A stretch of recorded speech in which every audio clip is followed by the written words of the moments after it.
ராமதாஸ் அப்பா யாருன்னு தெரியாது. ஆனா ராமதாசுடைய தாயார் திருமணம் செய்து கொண்ட நபருடைய மகன் ராமதாஸ் இல்ல. ஆனா அவர் திருமணம் செய்து கொண்டவர்களுக்கு 3 குழந்தைகள் இருக்கிறாங்க. அந்த 3 குழந்தைகளும் ராமதாசுடன் பிறந்தவர்கள் அல்ல.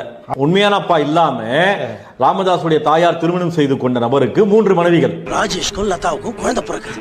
ஆனா அந்த குழந்தையோட அப்பா ஆனந்த். ஆனந்துக்கும் வசந்திக்கும் குழந்தை பிறகு. சரி, ஆனா அந்த குழந்தையோட அப்பா நட்ராஜுக்கும் கீதாவுக்கும் குழந்தை பிறகு.